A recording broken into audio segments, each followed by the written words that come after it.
So the game was still competitive at the time. So I stole it and I go and dunk, and they are blowing the whistle.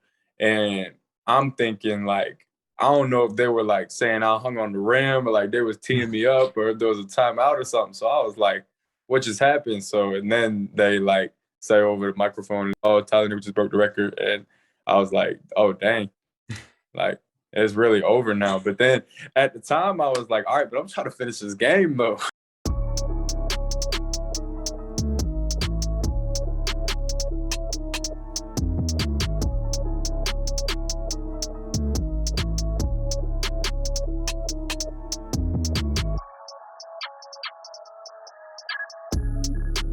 What's going on today? I am the host, actually, Schumaker, and joining me today is Virginia's all-time high school scoring leader. He's a 2022 McDonald's All-American nominee, a 2022 Sports Illustrated All-American. He's a four-star recruit and the number 76 ranked player in 24/7 2022 rankings. He also is the third member of North Carolina's number 13 ranked recruiting class, Tyler Nickel. Appreciate you taking time to come on today, man. Yes, sir, man. Thank you. Absolutely. Well, Tyler, I just intro you in with something, and that is that you're now Virginia's all-time leading scorer, and that's not easy. You look at the likes of Allen Iverson, Moses Malone's played out there, Alonzo Mourning, even the guy you just broke, Mac McClung. The list goes on, guys. So to have that a part of your name now, what does that mean to you? I mean, it means a lot. I honestly didn't even realize who I was on that list until this year, like until everybody really started, letting me know like this is really in reach for you. Like this is who was on that list, and kind of realized more and more as the year went on that like, oh, this is a pretty big accomplishment. But I figured all that stuff out, and it kind of made it a little more surreal. You've always been a top scorer. Each year you've been averaging a good amount for yourself, but when did you start feeling like, okay, I have a shot at getting this record now? I know you broke the record early in the year for your own school and everything like that, but when did that point come? You said, you know what? This could be something where I legitimately cement my name in history. I could actually break the Mac McClung record. When did that become something that you realized you could actually accomplish? Well, somebody had brought it up a little bit my junior year, but that was cut short to COVID. So ever since I knew that was going to be a condensed season, I really didn't put a lot of thought to it.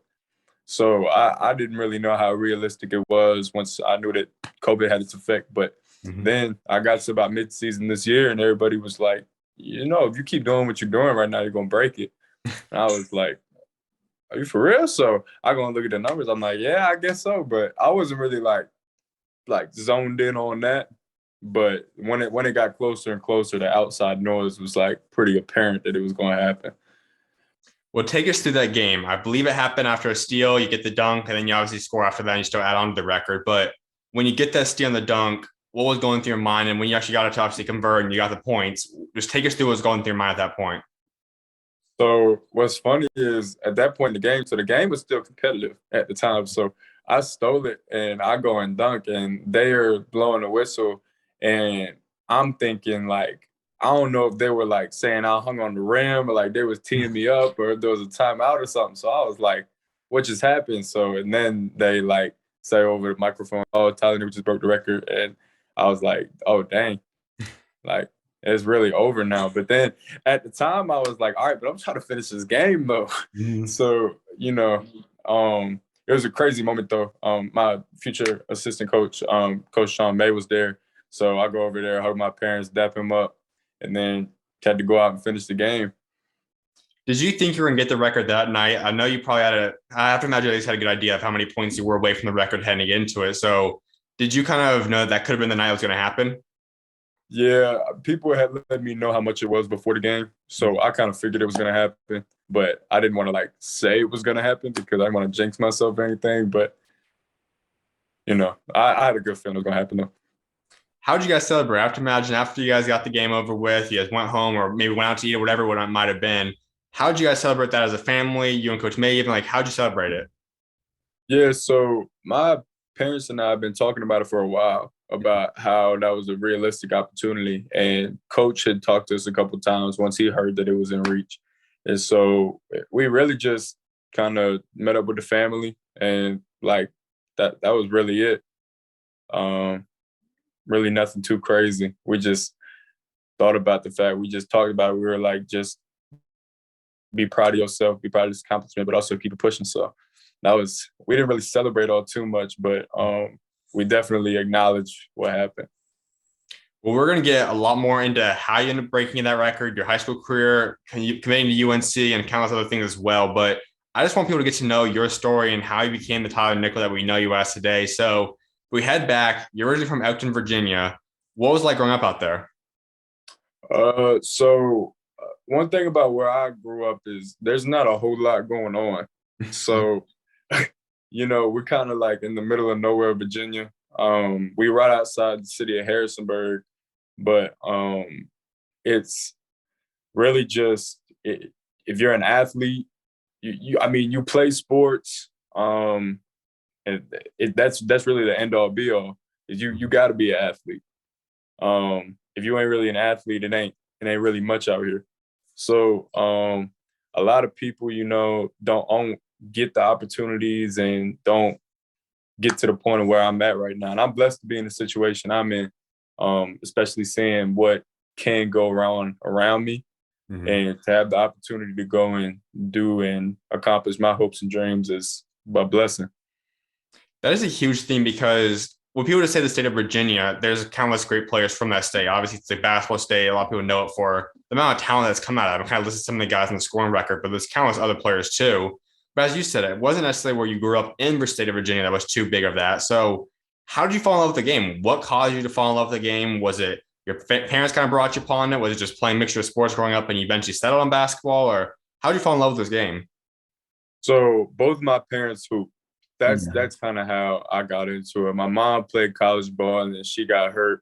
And my dad played college ball, but didn't pursue it past that because in their situations, they had to work their butt off to get to even play college basketball. So they just had to work to get out of the situation they were in. And that work ethic kind of continued in me.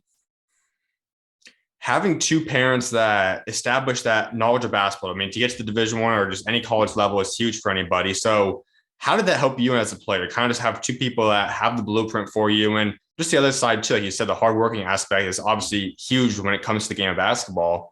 How much of that helped make you into the person and the player that you are today? Yeah, so when you grow up in a household where both of your parents know a lot about what you love, you gotta listen to it all the time because anytime you're playing, they're always there watching. They always analyze everything, and they always they just trying to make you the best version of yourself and the best athlete you can be. So as irritating as it might be at times, that they got your best interest in mind. So you gotta, but I mean, at the end of the day, obviously looking back at it now, I'm really thankful for the fact that they could help me through all of that time and make me into the person and player I am today, like you said. What's the biggest lesson or thing you've taken from your mom, and what's the biggest lesson or thing you've taken from your dad? I say from my mom is every ounce of my energy and every ounce of my heart you're going to get when I step on that floor, because if I don't, she going to be on me about it. Anytime that my mom say anything about me jogging or walking on the court, she started yelling about me being lazy or whatever it may be. So that you can thank my mom for, my motor. And then with my dad kind of put this mindset into me of like, you got to be that guy. Like, know how to play and play the right way. But at the same time, like, you coming in this game to be that guy. And so that kind of confidence and, the attack mindset coming into it. The day when you commit, your parents were interviewed on the news and they talked about the first time you really started playing this game was second grade. Did you know at that point in time that was a sport you wanted to pursue from that point going forward? Or did it take some time to fall in love with the game? Or when did you actually click that you said, okay, this is what I want to do with my life? I mean, I'd always loved basketball a lot. But at the time, I'd also loved football. And I put probably I wouldn't say equal time. I definitely put more time into basketball, but I love football as well. And then later on down the road, I ended up just saying basketball is the route I want to go. So, that's really all that was. And you look at the state of Virginia, as I said, now obviously maybe not especially where you grew up and all that specifically there, but in the whole state, you've got to go up against countless other great players that are playing Division I, playing pro, et cetera.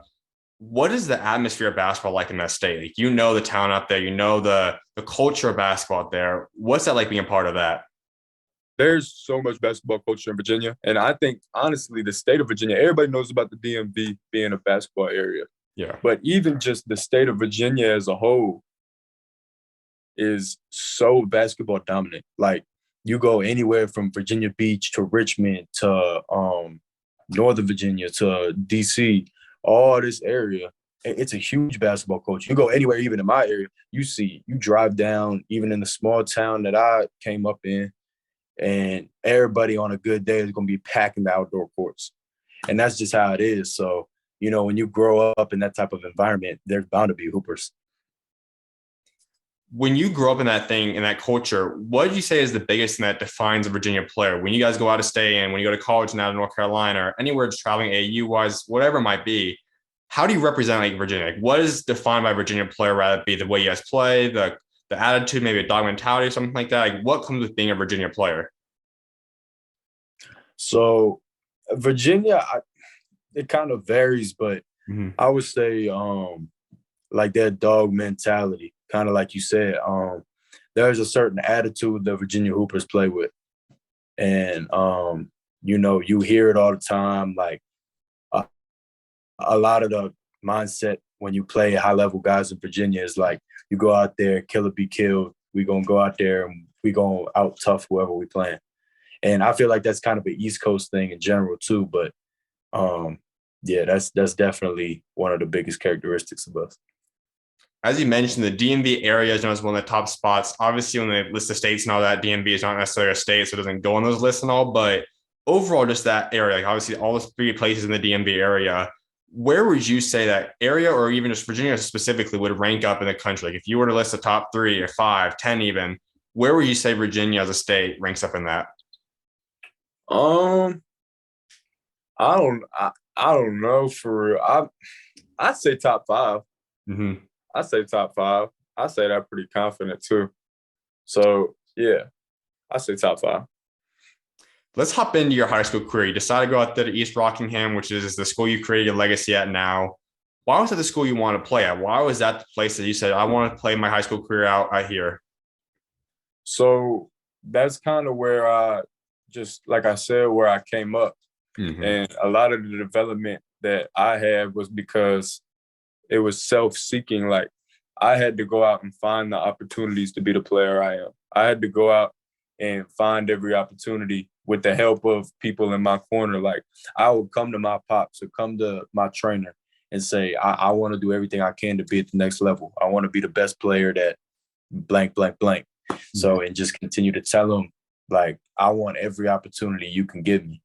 And the more that you look for opportunity and the more that, you take advantage of opportunity, regardless of where you come from, you're going to make it. So for me, that was kind of like to prove to not just myself, but anybody in my area. If you want to make it, you can make it. You just got to take advantage of everything.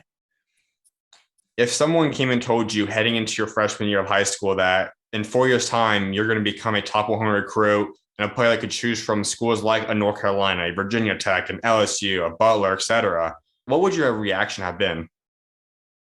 At the time, well, I'm not gonna lie. Ever since I committed to basketball, I've been like overtly confident. Mm. Like I told my dad when I was 10 years old, I'm gonna be an NBA player. And that was like, and he, you know how like your parents always gotta look out for you. So he would be like, oh well, the funnel can get tight, like you can't bank on that. And I was like, nah, if you trying to tell me I ain't gonna make it, then this a problem. And then ever since then he was like, well, he bought in, I'm bought in. So, him and my mom. So ever since then, my goals have been very lofty, but I'm gonna do everything I can to make it a reality. So that's kind of if I were to go back and tell myself that my freshman year, I'd probably be like, I'd be impressed. Like I'd be like, wow, and surprised to an extent. But I'd be like, that's where I want to be. Now let's go into that career. You start off your freshman year, you guys go 26-5. What was that first year of high school basketball like for yourself? That was a really fun year, actually. Aside from losing in the state championship, but that it was my first year at my hometown school playing varsity. Um, and I proved to myself at that time that regardless of age, like I was the youngest guy out there, but if I ended up leading the area in scoring, and I was like, yeah, I really got to take over. Like that year is probably the first year where I realized what it took to be that guy on the court. We know you as a scorer. Obviously, you have a state scoring record now. Has that always been a part of your game? Has it been something that came naturally too? Like since the day you kind of picked up a basketball, you just said, okay, I love scoring this ball. I'm good at this. This is what I'm best at. Did it take time to unlock that piece about you? Or when did that scoring nature become part of Tyler Nickel? So yeah, yeah, it was kind of natural because when I was young, everything I played, I was just always very aggressive, like straight to the point, wanted to make things happen. And I knew in basketball, I was like, well, if I outscore them, we're gonna win.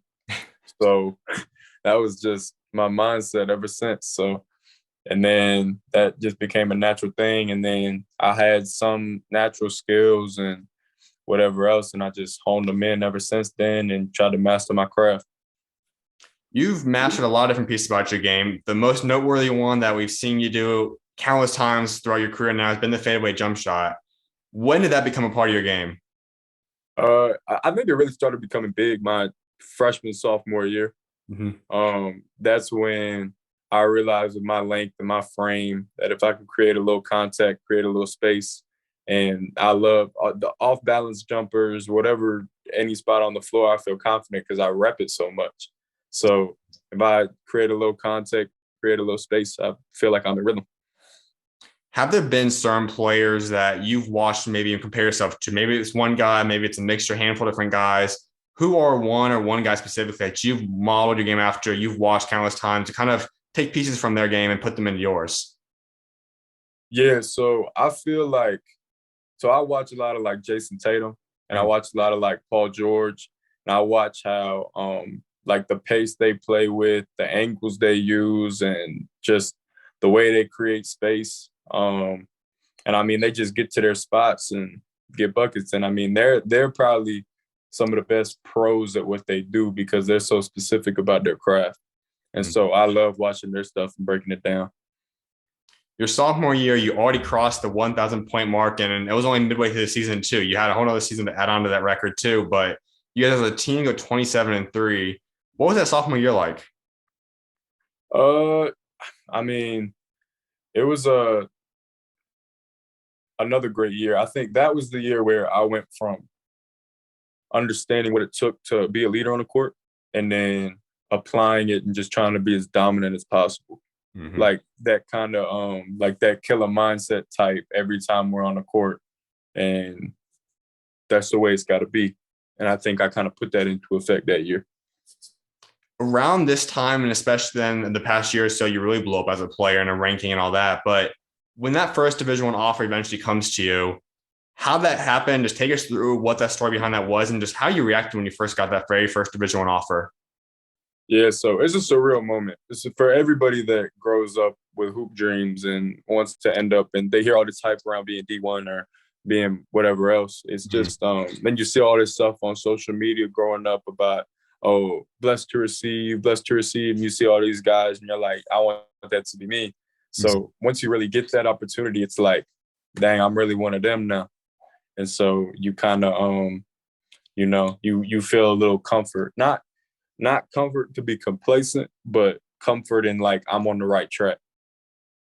Who was it, and how did that first offer come to you? Was it from a coach, AAU coach telling you got the offer? Was it from the coach telling you directly, or how did that first offer come to you?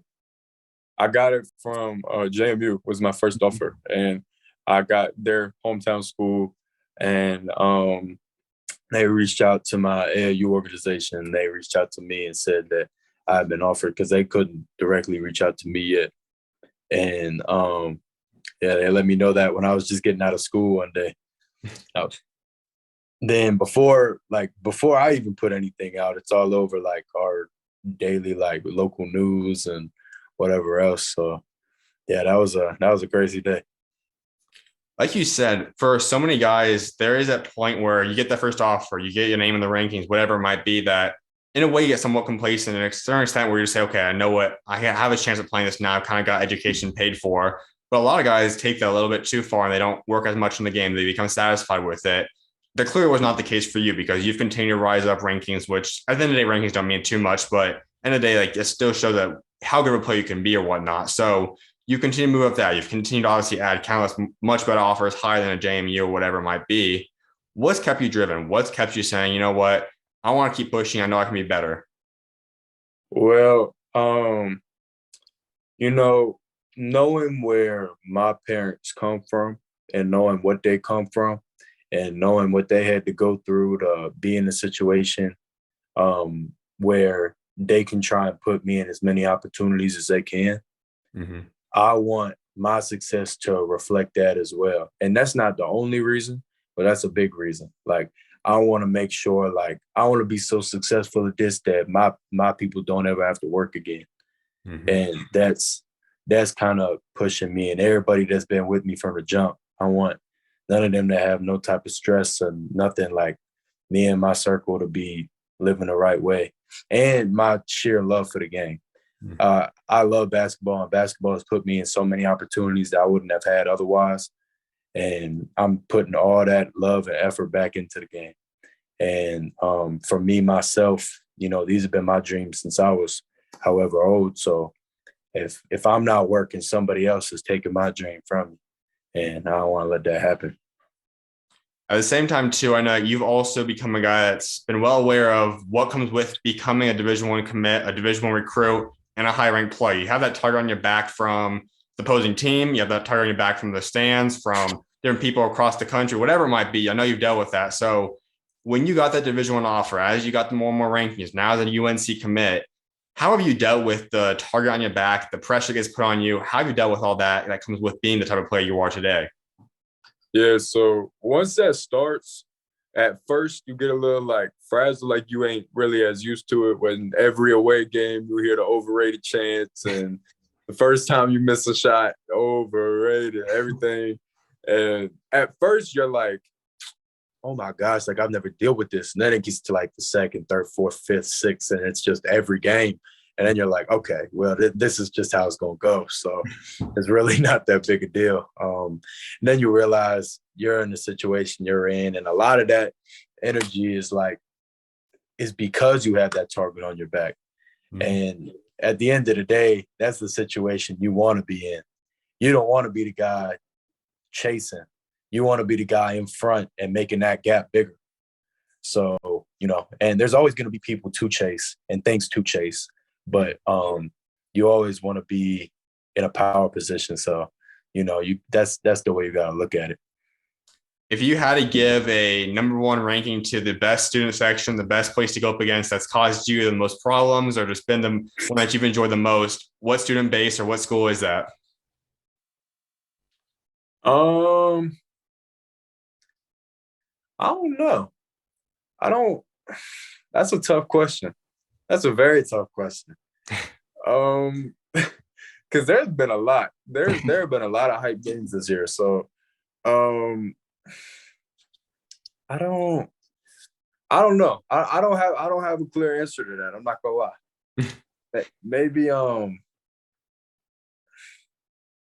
Maybe Madison County.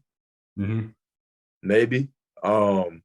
Not 100% though, because there's about 3 or 4 up there that are pretty similar. But you know, but that I love that stuff. All the like the yelling, the chanting, the booing, all that. That makes the high school atmosphere what it is. So whether it's for you or against you, I'm all for it. So then I'm guessing you're going to be pretty excited and ready for that game when you guys go out to Cameron then and play Duke. Oh, absolutely. That I've heard so much about that. I'm so excited. I like everything that they're going to say. At the end of the day, it's all chatter. So like some people get pressed by it. I mean, it's just no one's really going to do nothing to affect nobody. So I'm not. Mm-hmm. It is what it is. I'm excited for it. At that point in time, then you wrap your sophomore season and the COVID pandemic comes into play, and obviously that's impacted everyone across the country in some ways more than others. But as a basketball player, obviously it wasn't necessarily for a life or death situation like some people might have dealt with, but it really affected a lot of guys' careers. It made it where you guys don't get an AAU season, and that was really a critical part for a lot of guys. You guys never knew if you guys could go on visits. That didn't come into play until this past spring, summerish time. How as a player did you grow from that or have to deal with that? Because I know each guy went through it differently. How as a player did you get better, or just how as a person even did you just get through the COVID pandemic? Yeah, so like you said, it's difficult for everybody because everybody's in a tough situation there. Mm-hmm. Um, we didn't have, or I didn't have my 16U AAU year. So for me, that was just a time where I was in the gym every day. I'm in the weight room, I'm doing conditioning on the track, in the pool, doing whatever I can, and just steady working every day, which is great because it's the process that you're not getting ready for one specific thing. You're just trying to get better as an athlete. Yes. So my frame had gotten better, my conditioning had gotten better, my skill, everything had just been honed in that much more because I was so locked in during that time because there wasn't much else to do. So you were either in a situation where you didn't get better or you got a whole lot better. And I believe I was one of the ones that got a whole lot better. Do you feel like you'd be the player you are today had the pandemic not happened? So you would have been playing AAU throughout that summer. You would have had a normal high school season instead of just playing 13 games that junior year. Do you think you still would be as good of a player as you are today? Um, that's tough. I would like to hope so, Mm-hmm. but I don't know for sure because that was a lot of time that I had put into myself.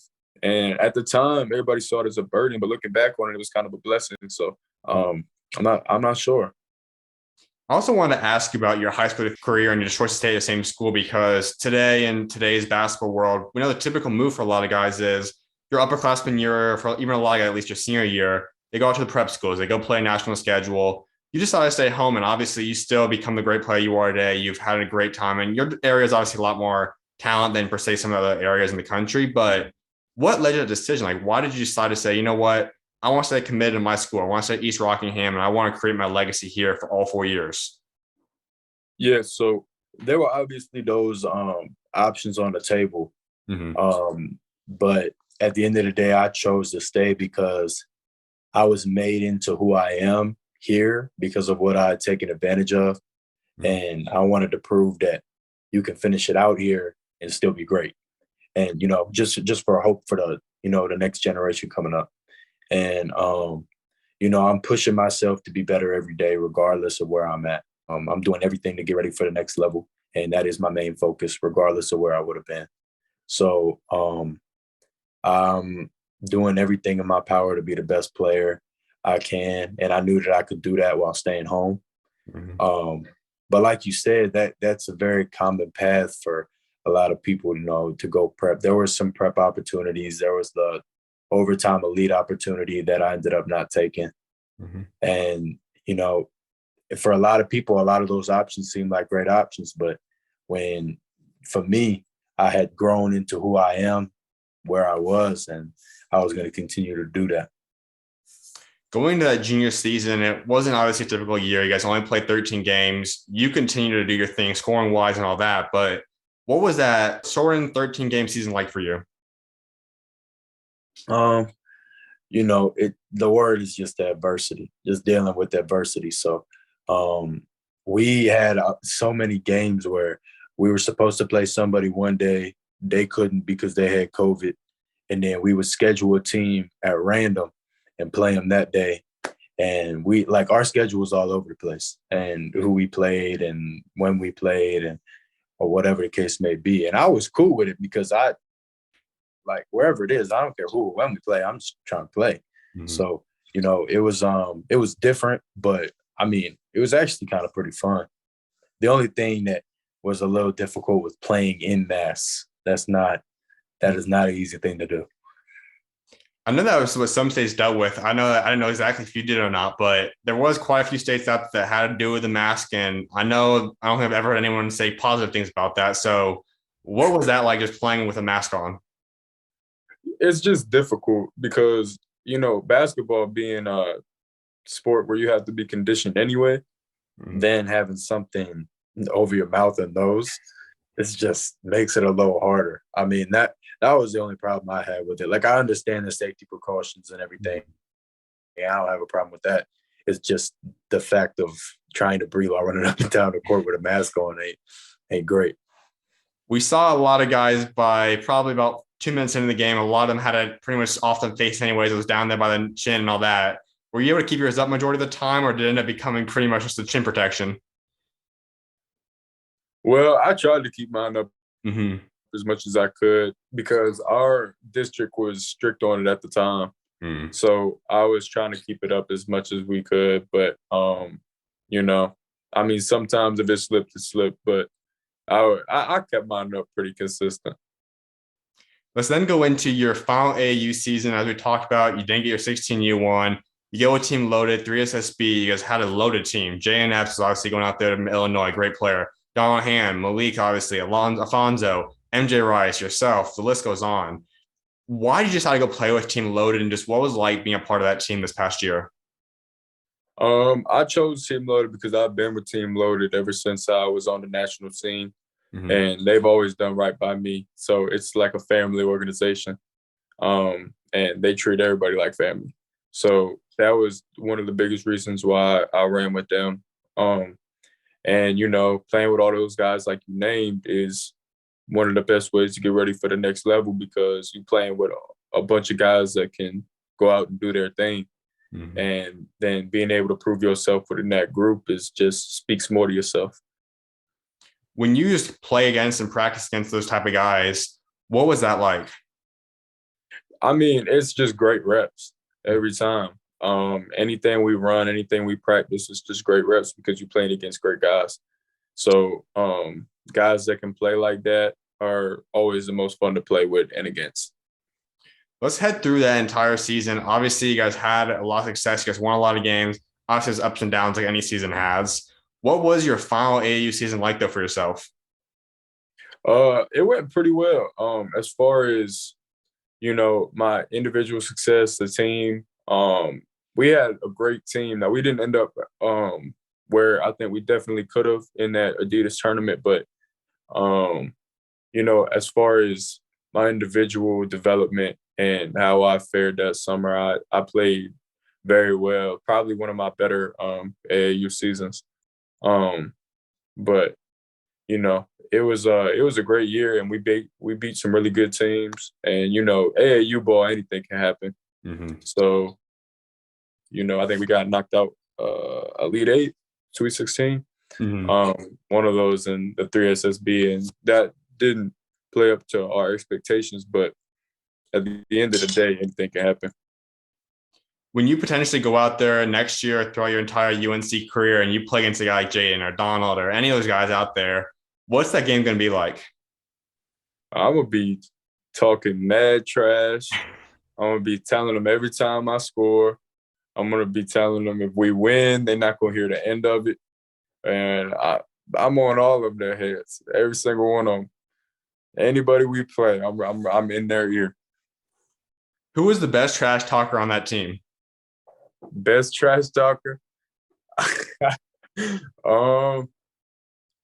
I would say either me, Fats, Alfonso, or Jaden. When you guys go into practice, I know you guys were probably trash talking there too. What was that like? Just the trash talk battles and like not even what you guys got done on the court, just the simple trash talking between you three. What was that like? I mean, it was just funny. So Alfonso, when he talked trash, he just that dude's a fool. He just says stuff that like annoys you. And then Jaden's more in your face and I'm more in your face. So, you know, it was just a good competitive environment. You look back on all the AU memories that you created from the first AU game you ever played in to the last one. What was your favorite memory, whether it be on or off the court? What was your favorite AAU memory? I would say one of them for sure was winning the Adidas National Championship in Birmingham, my 15U year. That was a fun one. And also in our 17U year, really just anywhere we went to a Adidas like tournament style, anything. Like that team was just so good to be around and play with.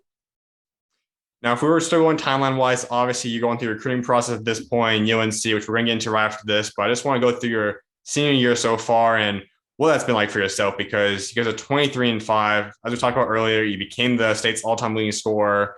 Now you guys are in the state championship playoffs. You guys have potentially 3 more games left of your high school career. What has this year been like, though, from the beginning to today, not having to deal with the crazy COVID stuff still going on? Just what has this final year of high school been like so far? Well, this year's been a roller coaster as well because we've had guys out at certain times with injuries, guys out with COVID, guys out with whatever the case may be. And, we've had to get through a lot of adversity. A lot of young guys on our team that are learning how to play the game at a higher level. And, everybody's learning and getting better. But it's been a good season, though. I think a lot of guys have learned a lot, gotten a lot better, developed and got more confident. And for me personally, I've just been able to go out here and get better because when you're getting doubled and triple teamed every time you play, you're bound to get better because you got to handle that pressure game in and game out. You have, like I said, 3 potential games remaining until you're either a state champion or obviously out of only 1 or 2 games, whatever it might be for yourself. Is that crazy? Yeah. Is that kind of crazy looking back and saying, your high school career is pretty much just weeks away from being completed? It is crazy, man. It's about however long. I think it's only, a week and a half that we have left, like even potentially. Mm-hmm. So, I mean, it's just crazy to think about, man, that it just flew by. All that time flew by. When you look at potentially coming with a state championship and any awards and accolades you might bring in over the next couple of months, how would you say this could end up becoming a successful year for yourself? Like, what awards do you want for yourself personally? What team achievements? How would you say that when you walk away from this career, that this was a successful senior year for yourself? Well, it's been a pretty successful year as it is because of they just came out with certain accolades, and I just found out that I was a 4-time regional player of the year, 3-time district player of the year, and the only other guy that got it in the district than me was my own teammate. So that was my freshman year, and then whatever the all-state stuff is, and then it's just a lot of these accolades that I haven't even really thought about yet because I just want that ring, and that's what I've been focused on.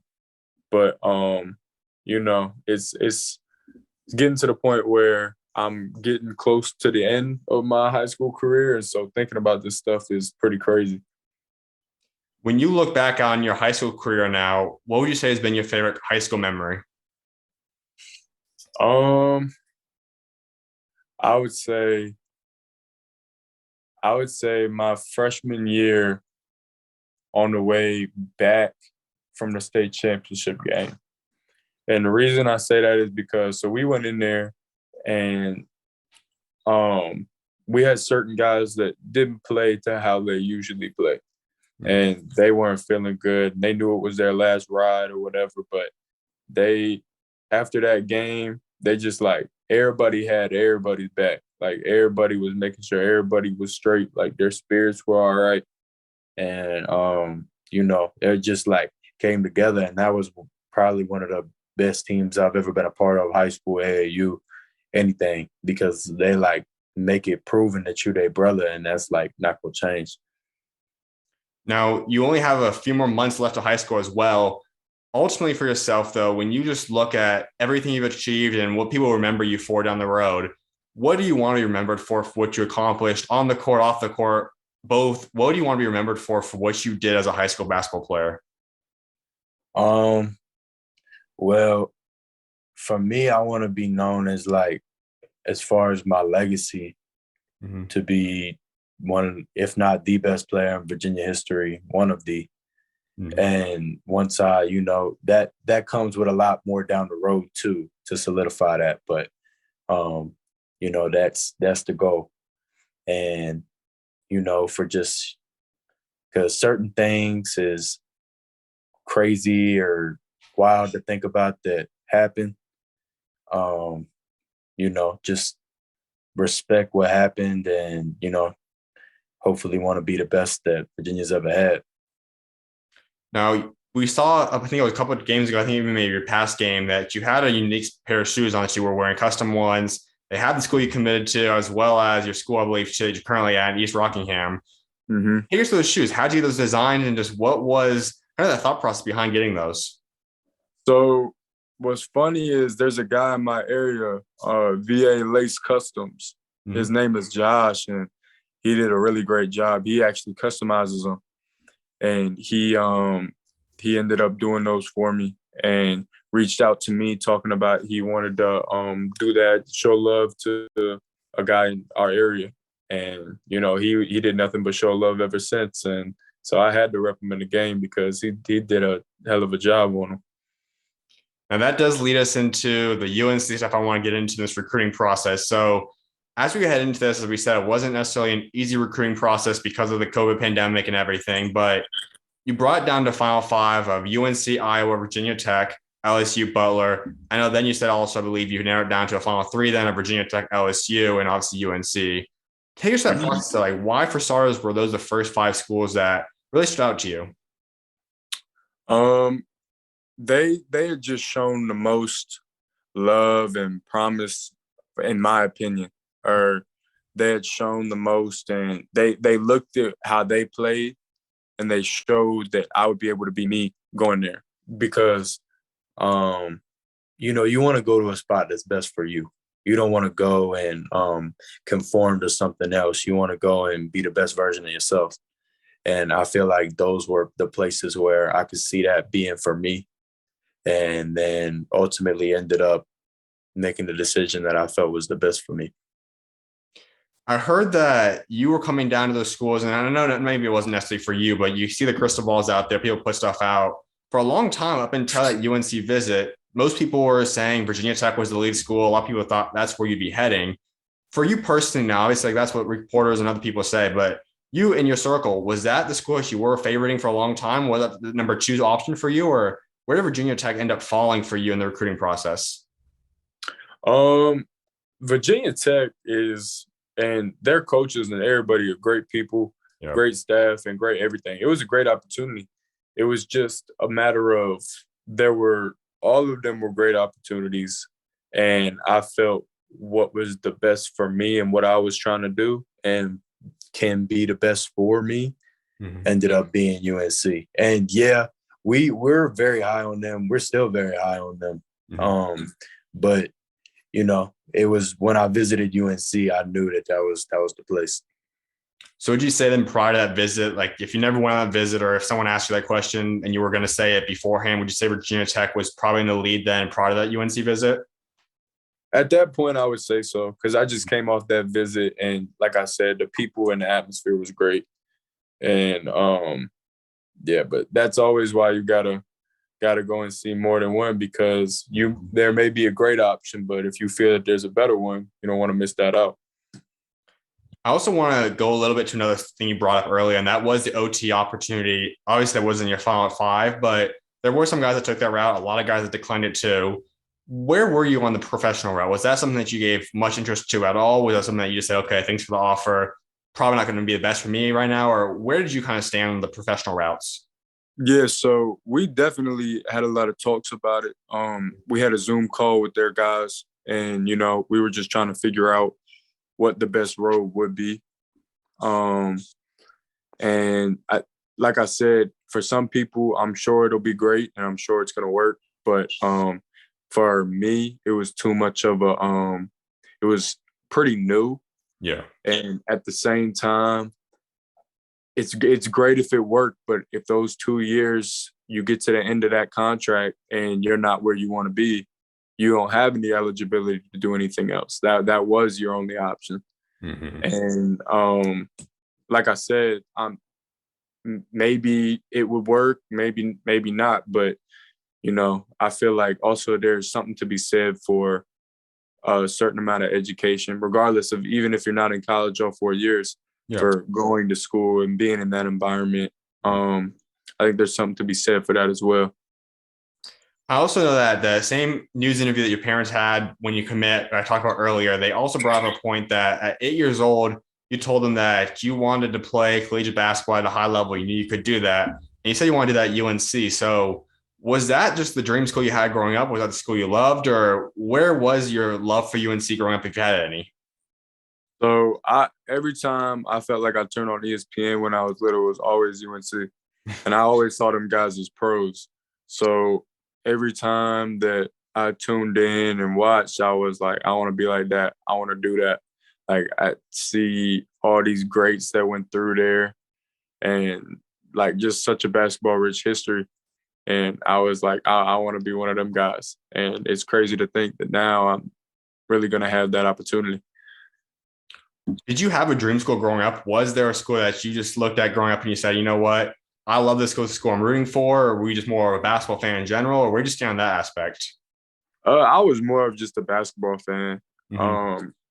My mom from Michigan, she loved Michigan State, and my pops, he went he like Ohio State, but so they got into it a little bit, but I never really picked a side there, and I was really just more of a sports fan in general. Mm-hmm. So yeah, I mean, I never really had a dream school, but every time I watched UNC basketball, I was like, yeah, that's it. Let's go through UNC now. And as we just mentioned, that Virginia Tech was probably number one before that visit occurs. You go on that visit then, and in about a week span, less than a week actually, you end up committing to UNC publicly. So that visit had to be something special. So you got to take us through that from the time you got out to North Carolina and Chapel Hill to the time you left and got back home. What did you do out there?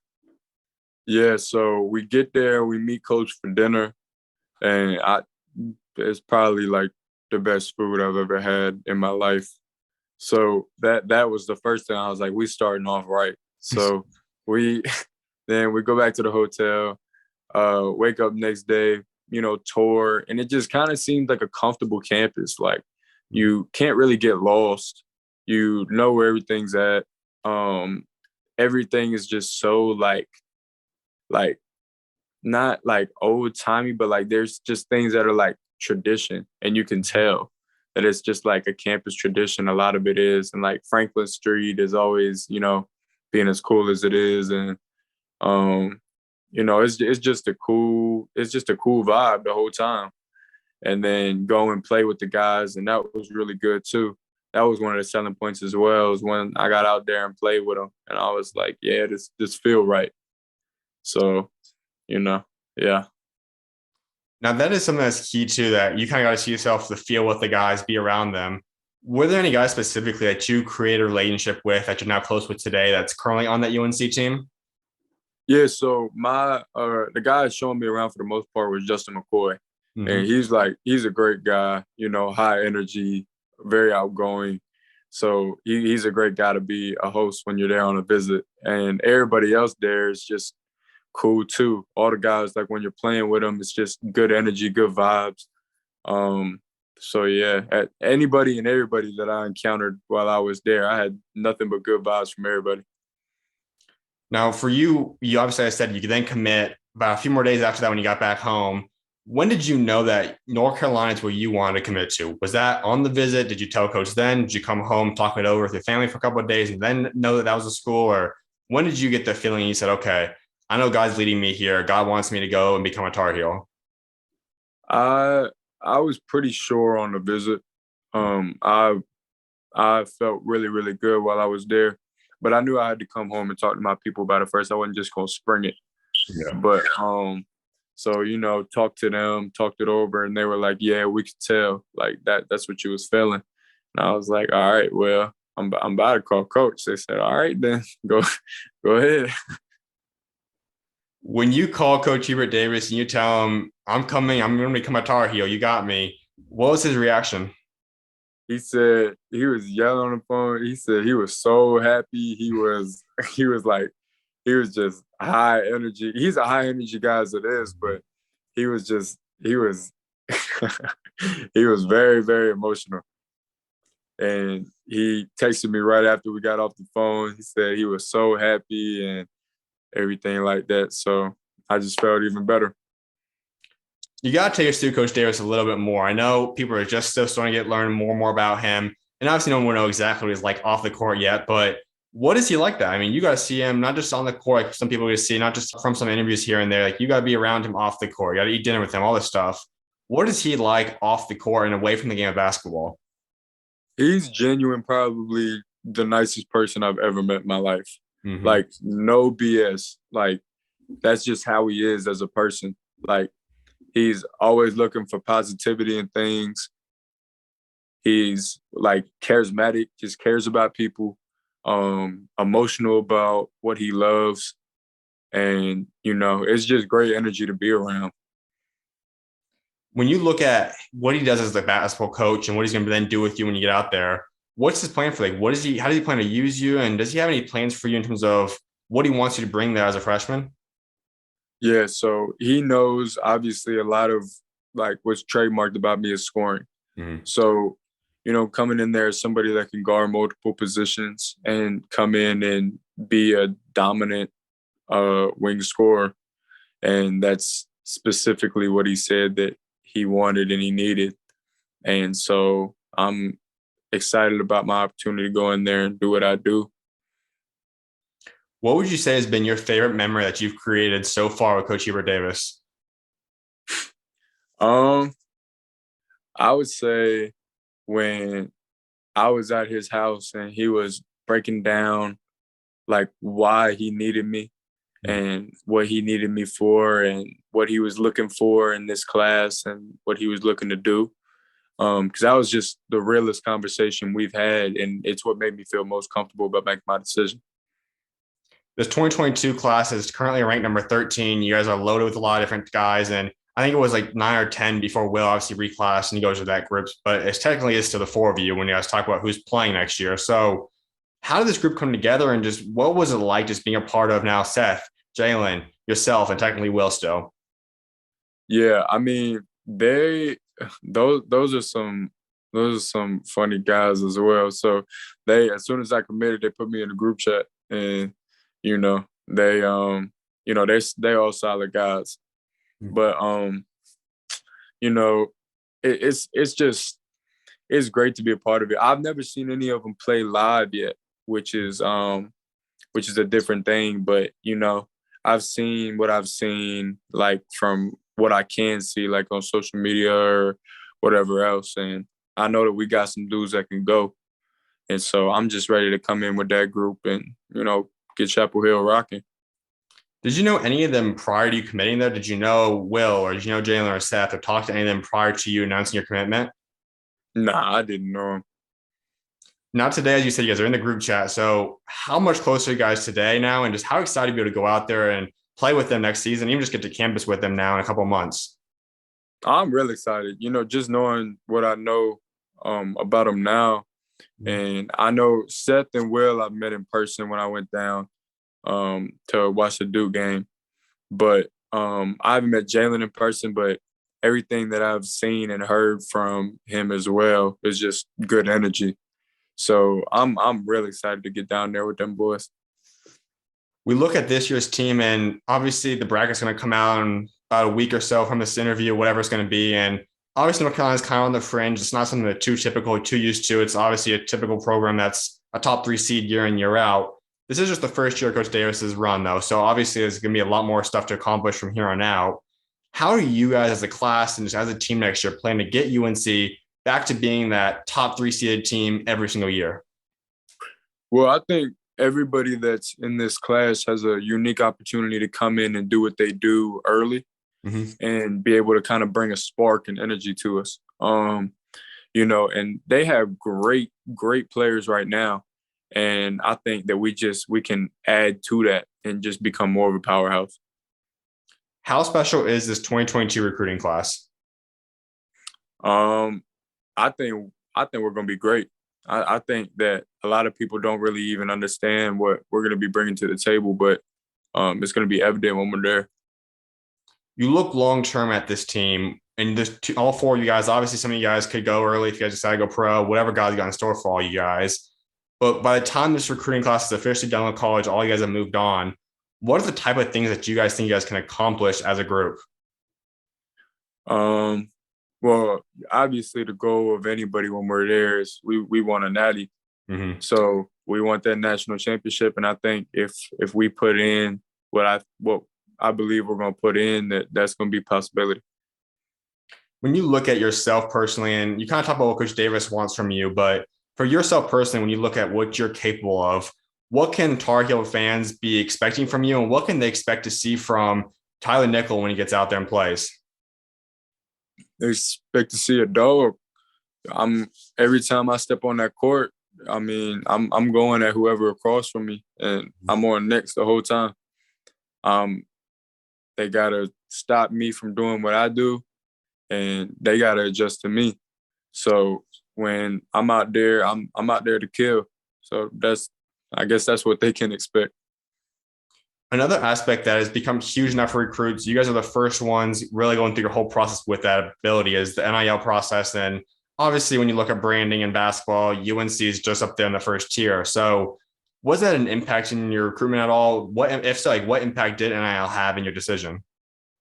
It didn't really have much because I'm not all too aware of it. Like, I'm not naive to it, but I don't know everything about it.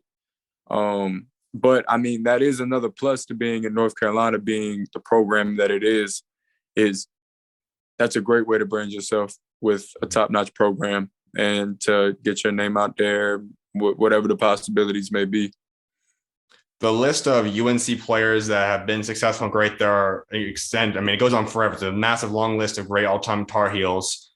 When you look at some of those guys, though, are there any players that you think you play similar to that some Tar Heel fans kind of look at and say, okay, he might play a little bit like this guy? It's hard to say because you know how they were used there, how they may play in the league, or how I think that there's somewhat of a similarity of when I watch Harrison Barnes sometimes, or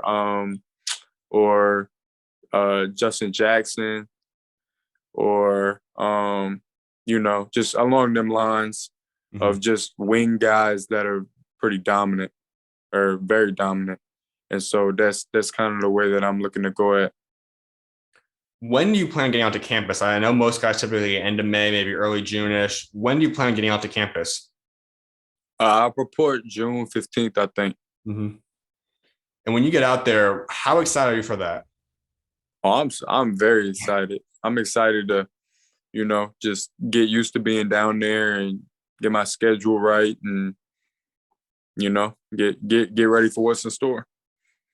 When that first game comes for you guys, you see your number up there in that locker, and you put that on, you get to go step out front of there and see the fans of that great arena and everyone else going to be out there supporting you and getting ready for your first game. What's going to go through your mind, do you think? That's what I dream for. I think that's going to be the first thought of anything when I run out that tunnel. This is what I dream for, and it's time to go. I know a lot of guys want to be remembered for something. So when that time does come for yourself and you eventually leave Chapel Hill, you eventually leave the Tar Heels, what do you want to be remembered for what you achieve both on and off the court throughout your career there? Well, I want to be known. I want to leave as a national champion, but I also want to be somebody that is kind of a model for work ethic and, to like that mindset or that killer type mindset, to take away from that and just like the Mamba mentality type stuff. And for that to be a way that I'm remembered. Well, a few more things before I let you go that I want to touch up on, one of which is something that you have on a lot of your posts and also in your bios is hashtag ABG. What's the meaning behind that? Just take us through what that is. All right, that's automatic bucket getters. So me and my friend in high school, we made that my sophomore year, me and Tice McNair, we made that up. And ever since then, I've been using it. It's like a brand type thing. But, automatic bucket getters, it's pretty fitting. So You know, I've been had that. Now, I also want to go into my last thing with you, and that is talk about faith and your relationship with God, because I know you're a believer. So going into that aspect, obviously you've had a long story to get to the point that you're at today, but how would you say God has helped you get to this point? How has he been the one that's helped get you to where you are at today? So there have been specific things that I've struggled with on and off the court, a lot off the court. And my faith, I feel like, is a big reason why I'm through it. And why I'm in the situation I'm in today. And, you know, like it's a typical thing for people to say all glory to God because, oh, if I'm a Christian, that sounds good to say. But at the end of the day, like, if it's his plan and you're living it and you're in the opportunities you're in through his grace, then it really is all glory to God. And none of it is possible without him. So I feel like my faith and confidence in that has kind of got me through a lot. When you look at maybe one specific moment that you had to start relying on God and you trusted him the most, when would you say that was for yourself? I've had some times where I was in a really dark place or in a really rough place with some stuff going on around and whatever else in some personal times. But when I really had the confidence to just lean on him and put everything in his hands, at the end of the day, everything worked out the way it's supposed to. And I'm going to continue to do that until I pass. Have you just grown up as a believer? I know some guys even that grow up in a Christian household, like it takes time until you officially branch off and have that one-on-one relationship with God. When was that for you? When did you really start that personal relationship with God? So I really grew into that more, I would say, to the point where I'm at today, probably this year. It was never as strong as it was this year. My girl actually probably got me going to church more than I ever used to. And her and her family have really helped me along the way. And now I feel a lot more connected than I used to. Now you're gonna have a much larger platform as you continue to go throughout your career at college, professional, whatever God's got in store for you. How do you plan to be the light? And are there anything specific that you want to help kind of bring a light and show more people to God in a way by? Yeah, I feel like once I'm in a position where my popularity kind of goes to a different level, because once you're a collegiate athlete, especially at a place like North Carolina, people are going to know who you are. Yeah. And I feel like they kind of respect what you have to say a little bit more. And I feel like anybody that would want help along that way, I would be there for. If money was never a factor for you, I know some guys have like personal things that they want to help out and impact the community by or help maybe orphans or the homeless or whatever it might be. Is there a certain area of life that God's led you to that if financial problems were never a thing for you, you had all the money in the world that you want to go out and help? I mean, there's a lot of rough things, and if there was one way that I would really want change, it would be to stop gun violence. I seen there's a lot of that, and I feel like kind of the put the guns down type of thing and kind of confront our issues in a different way is one of the biggest issues that I would want to address. Absolutely, man. Well, my final thing for you, give North Carolina fans your 3 biggest goals that you have set for your North Carolina career. My 3 biggest goals, I would say national championship. 3 biggest goals.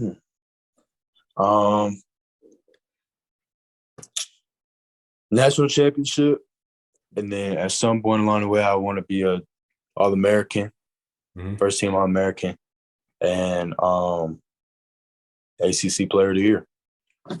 Absolutely, man. Well, Tyler, best luck with the remainder of your high school career. I'm excited to see what God got next for you, man. Keep being the light, and I appreciate you coming on today, man. Yes, sir, man. Thank you. Of course, I was welcome on, man. God bless. All right, God bless.